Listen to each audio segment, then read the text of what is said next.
Hello, everybody. I saw a bunch of posts I saw it on Reddit.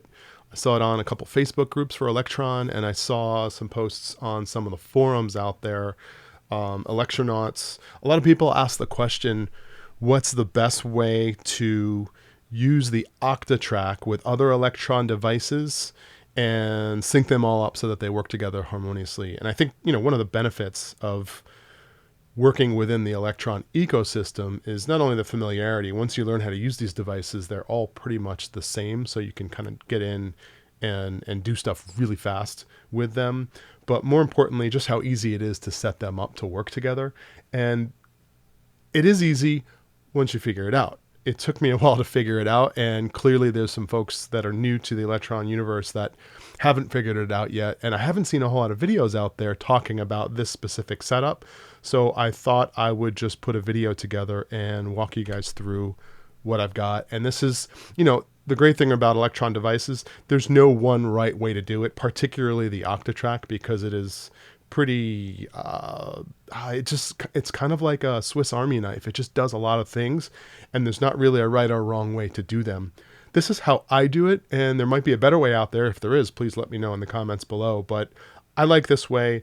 It keeps me creative, and I like to make music on these devices and not in a DAW, because I'm so inspired just by how this stuff works together.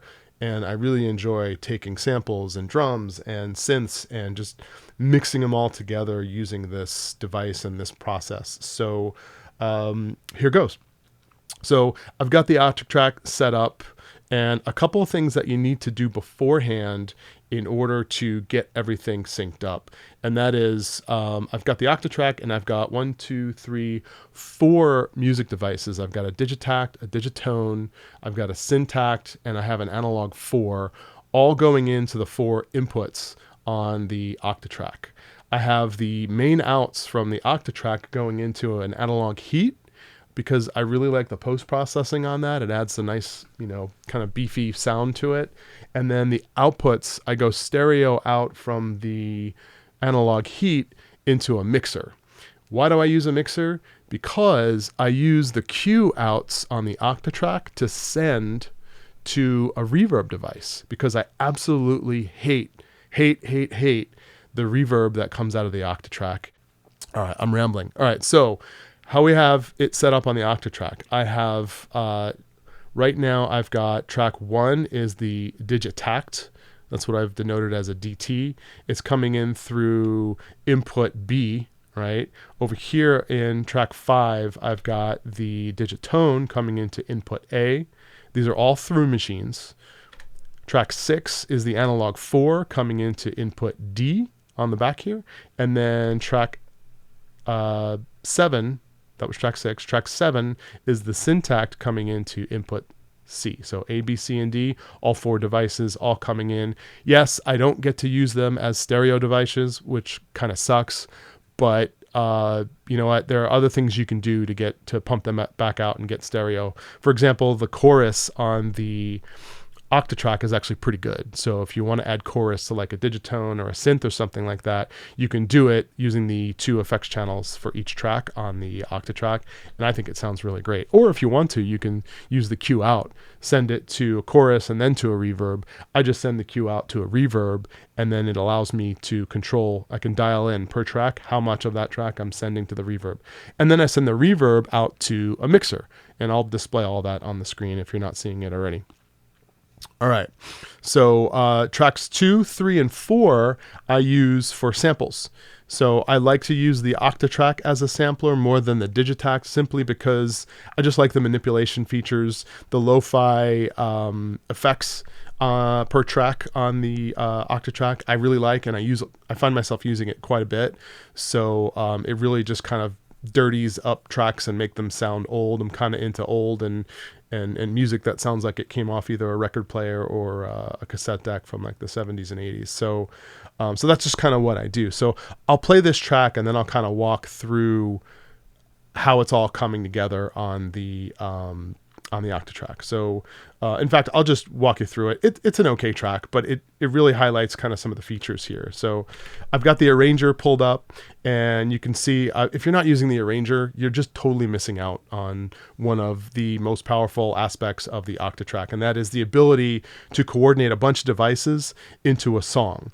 If you set it up correctly with the MIDI syncing, right, you can send program changes from the Octatrack, which you're using the arranger to arrange, and then you can set them up so that when I'm playing pattern A4 on the Octatrack, it automatically changes all the other devices to track A4. So when you're creating music, you just have to be cognizant of the fact that whatever I'm doing on this particular pattern in this particular bank, I need to be making sure that if I want those other devices to be heard for that track, I need to go to that pattern and that bank on that device. So if I'm on A4 on the Octatrack, then I need to set something up on the Syntakt or the Digitone or the Digitakt on A4, and they will all automatically play at the same time as long as the arranger is set up and configured and your MIDI is set up and configured correctly. So let's really actually talk about that real quick.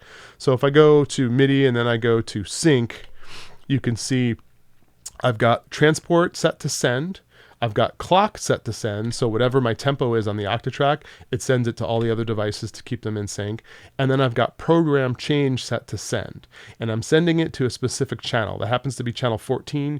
You can choose whatever channel you like. Just know that if you have a device like the Syntakt that has 12 channels, it needs to be not channel 1 through 12, right? So it has to be something higher than that. So I chose channel 14, and then I configured all the other devices to receive program changes on channel 14. So the other thing that I do is in the control audio, I use track 8 for master because I like to send everything to the master and then I throw an additional compressor on it. It kind of gels things together a little bit. And it also, I'm not a performance player. I don't play live, so I'm just using this to create music. But if I were to, you can use that master channel for some effects, and you can use the sliders and whatnot on the Octatrack. Again, I don't use it as a performance mixer. There's a guy who has a channel called EasyBot.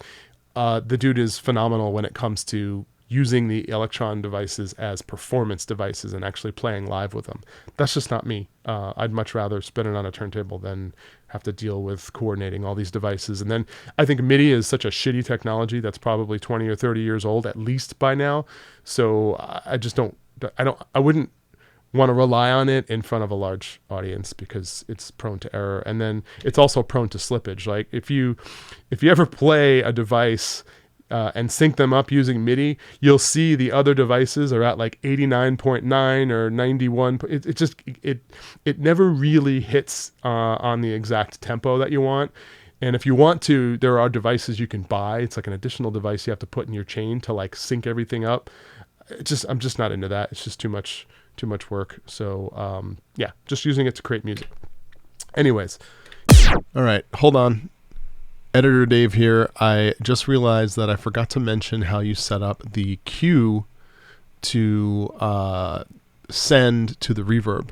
That's done in this screen. If you look the cue configuration setting on the right hand side, the default is normal, which basically means it just sends the cue out to your headphones if you have headphones plugged into the Octatrack. I don't. The headphones are usually either in my audio interface or at the end of the chain, which is usually the analog heat, or directly in my mixer. So they're never plugged into the Octatrack. So I have no need for that cue. But Octatrack is cool in that it allows you to set it up in what's called studio mode. So you check the studio box, and what it acts is as a send. So you can send every single track out to wherever you want in stereo. So I've got the left and right out going into the reverb like I showed you before on the diagram. And once you do that, all you have to do is hold down the cue button, and then you can move the level knob, and it has its own volume for just the send on the cue, which is kind of nice. So you can control how much of each track gets sent out to, in this case, my reverb. In your case, it could be any suite of effects. So yeah, back to the video. Here's the track.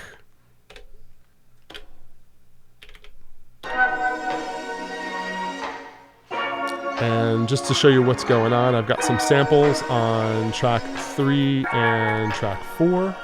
All right, it's the same sample. One of them's pitched up, one of them's pitched down. Combined, they sound pretty nice. The Digitakt is coming in on track 1, so that's my drums. I use primarily samples for drums, so those are samples that you hear. Yes, I know I have the Syntakt and I can create analog drums on that. I like things to sound old, and in my opinion, you have to work at making the Syntakt drums sound old. They're too clean, too crisp. I just like gritty stuff, and I also like using the lo-fi effects on the drums to add some distortion and just, again, take it to a different time than something that's super modern. All right, so track 2 is another sample. I think I got these off of Slice, so go to slice.com or splice.com, and you can just download a bunch of like boom bap type samples if you want to create this type of music. On track 5, I have the Digitone, and it is the piano. Here, I'll go to the mixer and solo that. So that's just a piano patch that I created. So I'm playing. This, I believe, is the Syntakt, which is channel 7. Oops. Oh no, I'm apparently playing a bass on the Syntakt on channel 7. I guess I don't. I thought I was using a bass on the Analog 4. I think I'm just using the bass on the Syntakt though. So I use the dual VCO on the Syntakt to create a bass line for this. Anyways, there's some samples. Analog 4. Am I using it on this? 6. Yeah, not on this particular pattern, anyways. But and it's over. And it was a quick song. So. Yeah, so it's pretty straightforward, I think. All right. I think it's a good setup. It certainly allows me to be creative. And the only thing you need to remember is that, when you're setting up, when you're in there, I'll get rid of the arranger real quick. And let's just say we're in, I've got it in, record mode. You just have to remember that if you want something to play on a particular pattern, you have to start it with a trigger, right? Otherwise it's not going to play. So you set the trigger, and then it's now listening to the Digitone on track 5. Same thing here. It's listening to the Analog 4 on track 6, and then the Syntakt on track 7. Same thing with the Digitone. So I'm in page 1. You guys probably can't even see me pointing towards this, but there's a track that's set up, and it's waiting for sound and input to come from this particular device. So I've got all 4 devices going into the 4 inputs. I've got the studio configuration set up so that I'm using the cue outs to send to a reverb device, which I then send to a mixer so that I can mix back into the main channel. And then I have the main outs of the Octatrack sent to a analog heat for some post-processing, and then I go stereo out from the analog heat back into a mixer, and then I can mix the main mix with the reverb mix that I have, and it allows me to dial in kind of and fine-tune the amount of reverb that I have going on in the final sound. And then you can run that mixer into a DAW, and you can record it, and then maybe do some post-processing, maybe use like an isotope ozone on the master chain, some compression maybe to kind of gel things together a little bit, and then you're good to go. So again, your mileage may vary. This is how I have it set up. I really like it. The arranger in the Octatrack is unbelievable.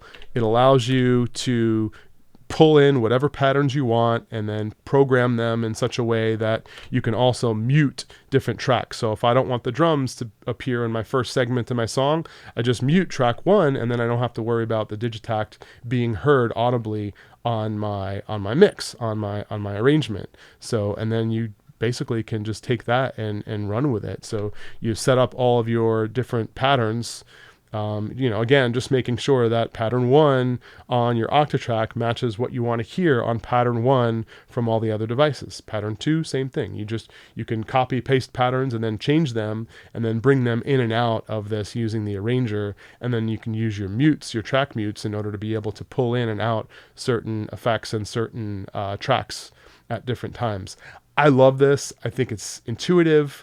Once you figure it out, it's pretty intuitive. And then from that point forward, I think it makes creating music so much more easy for me because I'm not thinking about the setup and the configuration.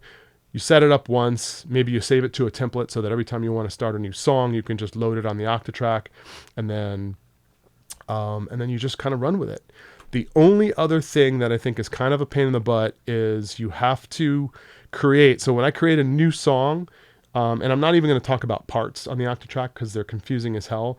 So I just create a new, song on the Octatrack. I load up a blank template, maybe that has all my MIDI configurations already set. And then I have to create a new song on each of the devices. And I like to name them all the same thing so that I can load it up on the Octatrack. I know what the name of the file that I need to grab on all the other devices. So let's just say I name this track 1 or song 1. I will name the same thing on the Syntakt, song 1, Digitone, song 1, Digitakt, song 1, Analog 4. You get the point. So you name them all the same thing so that when you want to play a song, you just have to load them up on all your different devices. That's a little bit of a pain in the butt, but I don't know of another way around that. But anyways, that's my setup. If you have any questions, post them in the comments below. If you have a better way of doing it, I would love to hear it. Let me know. Again, this is one of probably 50 different ways that you can use the Octatrack to make music along with other Elektron devices. I particularly like this one. I hope it helps somebody out there. I hope it answers some questions on one of the many ways to use the Elektron ecosystem to create music. And yeah, go out there and create some music, man. Peace.